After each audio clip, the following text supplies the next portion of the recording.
Olá, seja bem-vindo a mais uma revisão aqui da lição dos jovens. Olá, um prazer estar aqui novamente. Hoje, terça-feira, 16 de setembro, vamos olhar para um momento bem intenso, né? Na jornada de Moisés. Sim, logo depois daquele episódio terrível do bezerro de ouro. Exato. O povo tinha pecado feio e Moisés estava ali buscando não só o perdão, mas algo mais, né? Uma confirmação. Ele queria saber se Deus ainda estava com eles e queria conhecer Deus mais de perto, eu diria. Isso. E aí que entra o ponto central da nossa conversa hoje. Aquele pedido super audacioso de Moisés em Êxodo 33, versículo 18. Peço que me mostres a tua glória. Um pedido incrível se a gente parar para pensar no contexto. Totalmente. E a gente vai analisar hoje como é que Deus respondeu a isso e o que essa resposta revela sobre quem Deus realmente é. Exatamente. Depois daquela apostasia toda com o bezerro, a preocupação do Moisés era dupla, como você falou.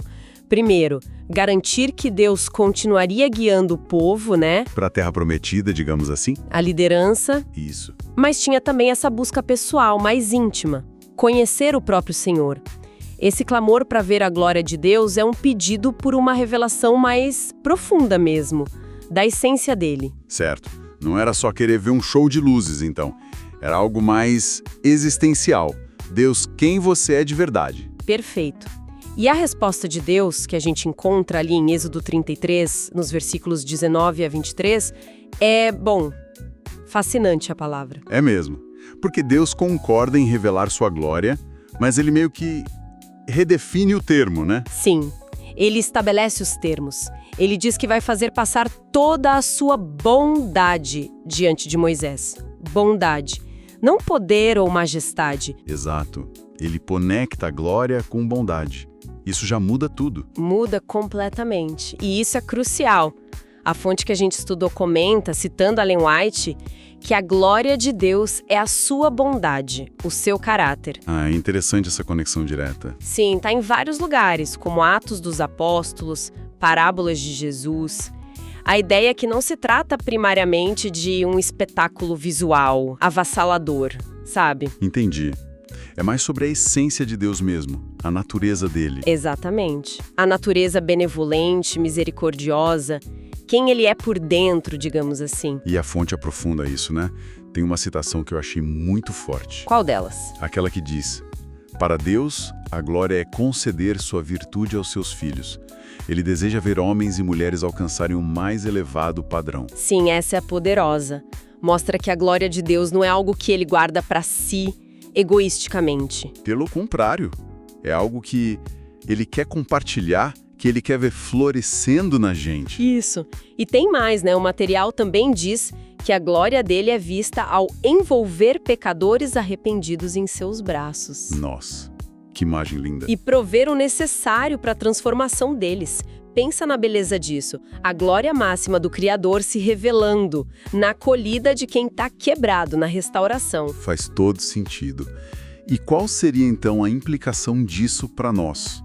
Para quem está ouvindo a gente agora? Bom, se a glória de Deus é o seu caráter, bondade, misericórdia, amor, então a nossa glória, digamos assim... O nosso propósito maior? Exato. Seria refletir esse caráter.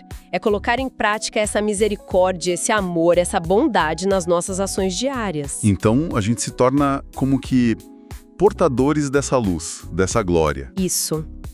A gente vira uma luz... E como Paulo coloca, né, em 1 Coríntios 4, versículo 9, que o texto cita, a gente se torna um espetáculo para o universo. Uau! Um espetáculo para os anjos e para os homens. Exato. Tem uma dimensão cósmica nisso, sabe? A forma como a gente vive, refletindo ou não o caráter de Deus, tem uma audiência que a gente nem imagina. É um pensamento que dá vertigem mesmo. E essa conexão entre a bondade de Deus e a nossa resposta, ela é reforçada em Romanos, né? Sim, Romanos 2, versículo 4. O texto pergunta, de forma retôrica, será que você despreza a riqueza da bondade dele ignorando que a bondade de Deus é que leva você ao arrependimento? Ou seja, não é o medo que converte primariamente. Não, é a bondade dele, é perceber essa bondade imensa, revelada pelo Espírito Santo, que mostra pra gente a nossa própria necessidade e a beleza do perdão que ele oferece. É o amor que constrange, que desarma. Exatamente. É o amor que atrai. E onde a gente vê essa bondade, essa glória como caráter de forma mais clara, mais definitiva? A fonte aponta para um lugar bem específico, certo? Sim, sem dúvida nenhuma. A maior revelação dessa bondade, desse caráter, a demonstração suprema, é a cruz. A cruz de Cristo. Exatamente. Quando a gente começa a entender quem estava ali, o próprio Deus feito homem e por que ele estava ali. Por amor, sabe? Como única forma de nos salvar, de nos reconciliar. Aí a gente vê a glória. Aí a gente vê a glória. A cruz não é só um evento triste da história. É a janela mais clara para o coração de Deus, onde misericórdia e justiça se encontram de um jeito perfeito e muito custoso para ele. Entender isso, que a glória é o caráter e que a cruz é a maior expressão disso, nos leva para a leitura de quarta-feira, né? Êxodo 34. Isso, Moisés sobe o Monte Sinai de novo. O material até conta seria a 7ª vez. 7ª vez. E agora com novas tábuas de pedra, já que as primeiras, foram quebradas. No momento de justa indignação ali de Moisés ao ver o bezerro de ouro. Êxodo 32:19. E o que acontece nesse novo encontro lá no monte? Esse reencontro é fundamental. Porque ali, enquanto Deus passa diante de Moisés, que está escondido na fenda da rocha para se proteger, né? Deus não só mostra um vislumbre da sua presença. Ele fala. Ele proclama o seu nome, o seu caráter. Êxodo 34, versículos 6 e 7. Essa é uma das descrições mais importantes de Deus em todo o Antigo Testamento. O material chama de fio dourado, né? Exato. Que percorre a Bíblia. Exato. E com razão. A gente vê ecos disso em Números 14, Neemias 9, Salmo 103, Joel 2, Jonas 4, vários lugares. É quase como o João 3,16 do Antigo Testamento. Que forte isso. Vamos lembrar o que diz ali? Não tem por inocente. É uma descrição muito rica, cheia de atributos. Muita coisa junta. Compaixão, misericórdia, paciência, amor, fidelidade, perdão, mas também justiça, né? Não inocente ou culpado. Como entender esse equilíbrio? Parece ter uma tensão aí. E tem mesmo, é uma tensão real, importante e o material não foge disso. Mas veja, a ênfase clara está nos atributos da graça, né? Compaixão, misericórdia, paciência, amor, aquele amor leal, recede, fidelidade. Deus se apresenta primeiro como um Deus de graça. Ele gosta de perdoar. Exato. Ele se deleita em perdoar. Mas, ao mesmo tempo, ele não ignora o mal. A santidade e a justiça dele significam que o pecado tem consequências sérias. E aquela parte de castigar gerações futuras? É complexa, claro. Mas geralmente se entende no contexto de que os efeitos do pecado se espalham e que Deus leva a rebelião contínua a sério.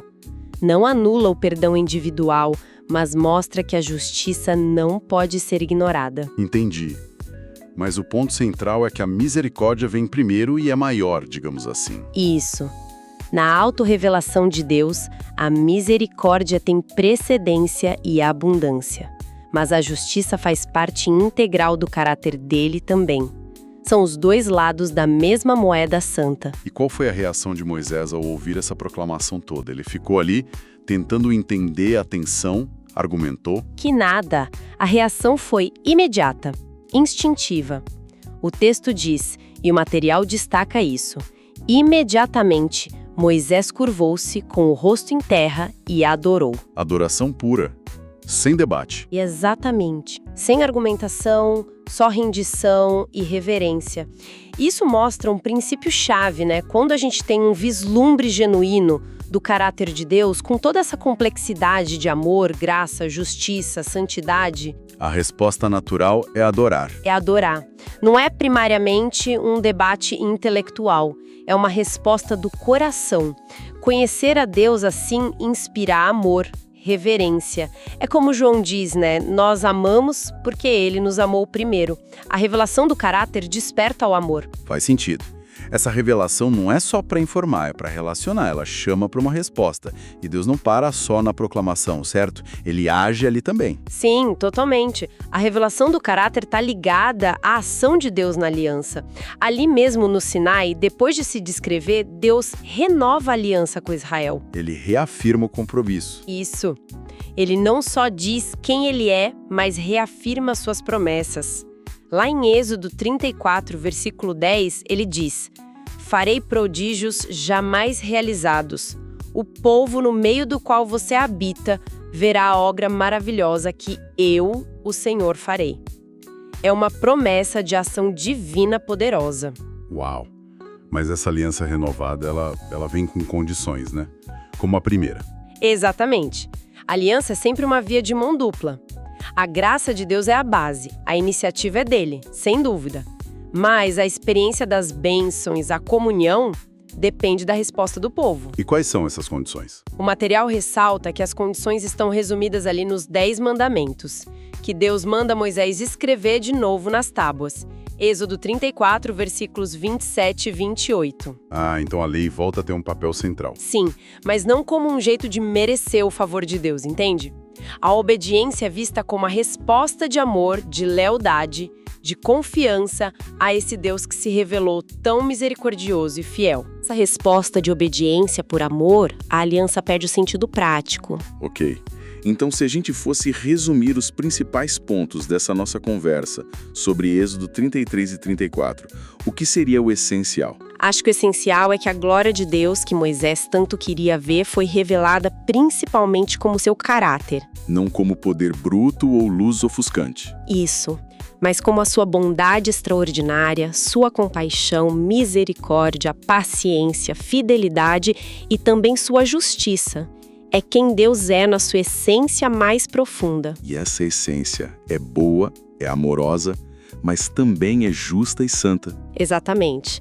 E contemplar esse caráter, seja lá na proclamação a Moisés, seja principalmente na vida e morte de Jesus. Não é só para saber mais sobre Deus. Tem um propósito maior. Tem um propósito transformador.